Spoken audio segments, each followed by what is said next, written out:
आज हम बात करने वाले हैं हिस्ट्री पे कि जो बच्चे बीए के हैं और साथ ही साथ सेमेस्टर 1 में है जो उनके लिए जी पेपर जो रखे हैं हिस्ट्री में उनके लिए है ये दूसरा चैप्टर है, क्योंकि पहले चैप्टर पर हम बात कर चुके हैं। उसके बाद आता है ये जो दूसरा चैप्टर है, बताएगा आरंभिक मानव का अस्तित्व। उसके बाद ये जो आरंभिक मानव का अस्तित्व जो है ये आप लोगों का चैप्टर है। साथ ही साथ हम लोग को क्या क्या चीज़ इसमें पढ़नी है तो उस पर हम बात करेंगे। बताया प्राचीन भारतीय इतिहास का विकास, इसको 3 वर्गों में विभाजित कर दिया, आप लोग देख सकते हो। प्रागैतिहासिक, उसके बाद आद्य ऐतिहासिक और ऐतिहासिक काल। तो कहीं ना कहीं ये जो होती है इसमें भी और कुछ चीज़ें आ जाते हैं नीचे, तो उससे आप लोगों को वैसे कुछ नहीं जाननी है इसमें, और इसमें भी आ जाएंगे कुछ और चीज़ें जो आ जाएंगी नीचे आ जाएंगे, बट उतना नहीं जानना है आप लोगों को। इधर आ जाता है हम लोग थोड़ा प्रागैतिहासिक में। तो इसमें क्या चीज़ का जिक्र किया गया है, बताया गया था लिखित साक्ष्य उपलब्ध नहीं है, पुरातात्विक साक्ष्य उपलब्ध है। जैसे मान लो कोई भी घटना घटी ना, तो कहीं ना कहीं वो जो घटना है वो लिखित रूप में निर्धारित नहीं है, परंतु वहाँ पे जो चीज़ें मिली है जैसे अवशेष वगैरह, तो कहीं ना कहीं वो एक साक्ष्य है, ये चीज़ का जिक्र किया गया है। जैसे उदाहरण के माध्यम से दिया गया है, पूरा पाषाण काल नहीं, पाषाण काल दिया हुआ है। तो नीचे जो है पाषाण काल है। तो पाषाण काल की जब भी हम लोग बात कर रहे हैं तो पाषाण काल को 3 वर्गों में बांट दिया है, ठीक है। आप लोगों का क्वेश्चन में पूछा भी जाता है कि पाषाण काल जो है उसको कितने वर्गों में विभाजित किया गया। तो कितने वर्गों में, 3 वर्गों में, पूरा पाषाण काल, मध्य पाषाण काल और नव पाषाण काल। और साथ ही साथ इसका टाइमिंग भी देख सकते हो, इसमें 10,000 है, साथ ही साथ इसमें 10,000 है। इसके बाद इधर आता 55,000 ईसा पूर्व। आप लोगों को ईसा पूर्व ईस्वी में अगर नहीं पता है अंतर, तो इस पर भी वीडियो बनाई जाएगी। साथ ही साथ इसमें भी कुछ समय दिया गया है। उसके बाद हम थोड़ा नीचे आ जाते हैं कि ये जो है पुरापाषाण काल। पुरापाषाण काल को उसके बाद इसको भी 3 वर्गों में बांट दिया। पहला तो आया पाषाण काल को 3 वर्गों में बांटा, जो इससे पहले आप लोग देख सकते हो यहाँ पे भी कि दिख रही है। तो कहीं ना कहीं इसको 3 वर्गों में बांट दिया। उसके बाद आ जाता है थोड़ा नीचे, जब ये जो हुआ पाषाण काल को 3 वर्गों में बांटा, उसके बाद आता है पुरापाषाण काल को भी कितने वर्गों में बांट दिया, 3 वर्गों में, ठीक है। जो इसमें देखने को मिल रहा है निम्न पुरापाषाण काल, मध्य पुरापाषाण काल और उच्च पुरापाषाण काल। और इसका साथ ही साथ आप लोग टाइम भी देख सकते हो, समय जो है क्या है 1,00,000 ईस्वी पूर्व। उसके बाद क्या है 1,00,000 ईस्वी पूर्व से 1,00,000 ईस्वी पूर्व से जो है ये 40,000 ईस्वी पूर्व है, 40,000 ईस्वी पूर्व है, ठीक। वैसे ही ये भी है, वैसे ही जो है ये भी देखने को मिलता है। उसके बाद हम थोड़ा इसके नीचे आ जाते हैं कि बताया गया जो निम्न पुरापाषाण काल है, तो निम्न पुरापाषाण को भी क्या कर दिया, वहाँ पे जो साक्ष्य प्राप्त हुए हैं, किसी भी चीज़ का जो परिणाम प्राप्त हुए हैं, तो कहीं ना कहीं परिणाम जो प्राप्त हुए हैं, मतलब जो है पुरापाषाण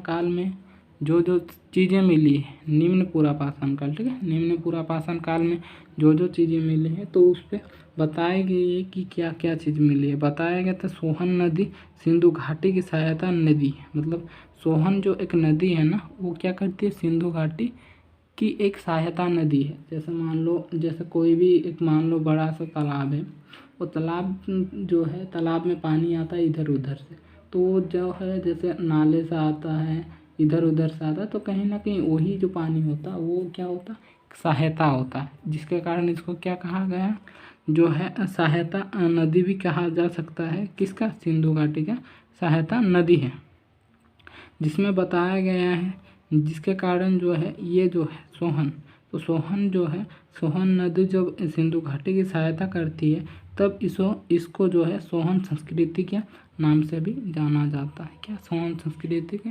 नाम से भी जाना जाता है।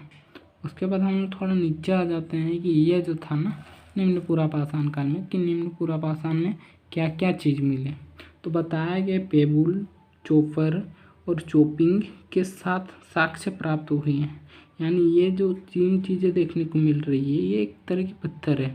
और कैसा पत्थर है, जब जैसे किसी नदी में जब पानी होती है, और पानी में जब पत्थर रगड़ते हैं, और साथ ही साथ रगड़ के क्या होते हैं, चिकने हो जाते हैं। तो कहीं ना कहीं पेबुल की बात की जाए तो पेबुल भी वैसे ही पत्थर है, जिसके कारण जो है ये जो है निम्न पुरापाषाण काल में ऐसे पत्थर इनको प्राप्त हुए हैं। तो ये चीज़ आप लोग समझ गए हैं कि निम्न पूरा पाषाण काल क्या चीज़ है और साथ ही साथ क्या क्या चीज़ें देखने को मिल रही। उसके बाद हम लोग थोड़ा नीचे आ जाते हैं कि इसमें क्या चीज़ का जिक्र किया गया है। बताया गया है कि मध्य पूरा पाषाण काल क्या है, मध्य पूरा पाषाण काल, ठीक है। तो मध्य पूरा पाषाण काल की जब भी बात करें तो मध्य पूरा पाषाण में क्या क्या चीज़ें देखने को मिली। कहता है फलों की अधिकता के कारण इस काल को कहता है फसल संस्कृति कहा जाता है। मतलब यहाँ पे जो है ना मध्य पूरा पाषाण काल में यहाँ पे फलों की जो अधिकता होती है काफ़ी ज़्यादा देखने को मिलती है, जिसके कारण जो है इसे क्या कहा गया, फसल संस्कृति कहा गया। क्या कहा, फसल संस्कृति, ठीक है। उसके बाद थोड़ा इधर आप लोग समझने की कोशिश कीजिए चीज़ों को कि बताया कि ये यहाँ पे जो है क्या बनाया जाता था, औजार निर्माण होता था, वो भी क्या पत्थर का, क्वार्ट्ज़ाइट्स पत्थर। ये एक तरह का पत्थर है जो इससे क्या बनाया जाता था, औजार बनाया जाता था। तो कब बनाया जाता था, मध्य पूरा पाषाण काल में, ठीक है। थोड़ा हम आगे आते हैं, इसमें क्या चीज़ का जिक्र किया गया है। काफ़ी थोड़ा सा वीडियो थोड़ा लंबा होगा बट आप लोगों को समझ आ जाएगी। तो क्या चीज़ का जिक्र किया गया। अब आते हैं हम थोड़ा उच्च पूरा पाषाण काल की। उच्च पूरा पाषाण काल में क्या चीज़ का जिक्र किया गया, आप लोग देख सकते हैं। वो बेलेट फसल क्या है, बेलेट जो है एक प्रकार की फसल है और साथ ही साथ ये कैसा है, देखिए बताया गया कि समान समान होता है किनारा, कहता किनारा, जो किनारा होता है ना वो क्या होता है, ये जो फसल है वो उसका किनारा समान होती है दोनों तरफ। साथ ही साथ जो है लंबाई और चौड़ाई जो होता है वो काफ़ी मतलब ज़्यादा होता है, मतलब दुगना हम लोग बोल सकते हैं कि लंबाई चौड़ाई जो है फसल की क्या काफ़ी दुगनी है, ज़्यादा है, ठीक है। अब थोड़ा आ जाते हैं इस पे, हम बात करते हैं कि मध्य पाषाण काल में जो है क्या चीज़ का जिक्र किया गया है। जो मध्य पाषाण काल है, मध्य पाषाण काल जो है ये राजस्थान में देखने को मिला। और बताया गया सर्वप्रथम जो है मनुष्य ने कुत्तों को पालतू बनाया, पालने लगे। साथ ही साथ यहाँ पे एक बहुत पुराना जो पेड़ होता है वो साक्ष्य प्राप्त हुए हैं यहाँ पे, कहाँ पे, मध्य पाषाण काल में जो है राजस्थान के अंदर। उसके बाद थोड़ा नीचे आ जाते हैं कि नवपाषाण काल, कि नवपाषाण काल जो है नवपाषाण काल में भी ये आ जाता है पाकिस्तान। तो पाकिस्तान में क्या क्या चीज़ मिले हैं नवपाषाण काल में, बताया गया कि हड्डी के औजार मिले। क्या मिले, हड्डी के औजार मिले हैं। और साथ ही साथ बिहार में क्या मिले हैं, हिरण के सींग। तो कहीं ना कहीं ये जो चीज़ें मिल रही है क्या अवशेष है। और साथ ही साथ इसमें ये चीज़ का जिक्र किया गया है कि जैसे जैसे समय के अनुसार मतलब परिवर्तन होते गए तो कहीं ना कहीं मतलब चेंजेस आने लगी, जिसके कारण जो है कृषि उसके बाद पालन करना किसी भी चीज़ को, जंतु वगैरह, साथ ही साथ उत्पादन करना, ये सारे चीज़ जो है नवपाषाण काल तक सब कुछ सीख गए थे। जैसे कुल्हाड़ी बनाना, बंसुली, उसके बाद आता है छेनी, खुरपी, कुदाल, हथौड़े आदि मिले। और साथ ही साथ ये सारे चीज़ जो है नवपाषाण काल में ये सारे चीज़ मिले, क्योंकि उस समय जो है लोग जो थे वो पूरी तरह से शिक्षित हो गए थे इन सारी चीज़ों से। उसके बाद हम थोड़ा आ जाते हैं यहाँ पे कि आदि ऐतिहासिक काल। तो आदि ऐतिहासिक काल है वो क्या चीज़ है, तो इसमें क्या चीज़ बताया गया, पाषाण युग के तो समाप्त होने के बाद धातु युग का आरंभ हुआ। मतलब जैसे पाषाण युग खत्म हुआ ना, उसके बाद क्या चीज़ हुआ, जो धातु युग था, धातु युग को जो है वो प्रवेश होने लगी, इसमें आने लगी। साथ ही साथ धातु युग की बात की जाए तो धातु युग को जो है 3 वर्गों में बांटा गया है, ठीक है। धातु युग में इसमें क्वेश्चन भी पूछा जाता है कि धातु युग जो है उसको कितने वर्गों में बांटा गया है, तो कितने वर्गों में आप लोग बोलोगे, 3 वर्गों में। तो बताया गया है ये चीज़ देखने को मिला। और साथ ही साथ जो है इसमें क्या चीज़ बताया गया, तो हड़प्पा सभ्यता, सिंधव सभ्यता। और ये जो है सिंधव सभ्यता मतलब कौन, जैसे सिंधु घाटी को ही क्या कहा जाता है, सिंधव सभ्यता। सिंधव के अंतर्गत कौन आ जाता है, हड़प्पा आ जाता है, ठीक है। तो हड़प्पा आ जाते हैं। और साथ ही साथ क्या वैदिक सभ्यता और संस्कृति, ये सारी चीज़ जो आ जाते हैं किसके अंतर्गत आ जाते हैं, ऐतिहासिक के अंतर्गत आ जाते हैं।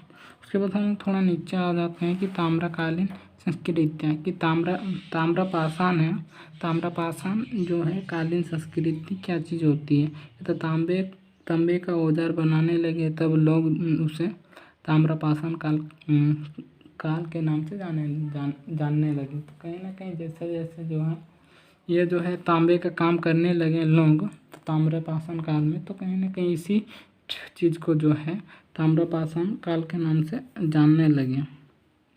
उसके बाद बताया गया है कि सर्वप्रथम इस धातु का प्रयोग किया गया, किसका किया गया था, ये जो है ना कौन, तांबा का प्रयोग किया गया, जिसके कारण जो है ताम्रपाषाण काल कहा जाने लगा, क्योंकि जब उसमें तांबे का प्रयोग हो रहा था तो कहीं ना कहीं इसी को जो है ताम्रपाषाण काल भी कहा जाने लगा।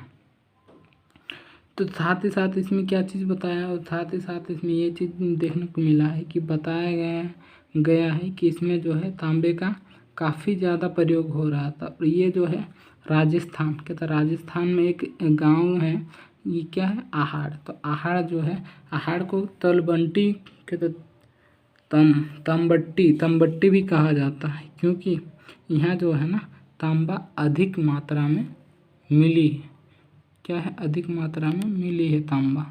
तो जिसके कारण जो है अधिक मात्रा में मिली है, आप लोगों को दिखाई नहीं दे रहा था तो अभी दिखाई देगा कि बताया अधिक मात्रा में मिली है, जिसके कारण जो है इसको क्या कहा जाता, इसको जो है तानबंडी कहा जाता है राजस्थान को। उसके बाद ये जो था आप लोगों का चैप्टर ख़त्म हो गया। तो वीडियो अगर अच्छा लगा तो लाइक, शेयर और सब्सक्राइब कीजिए।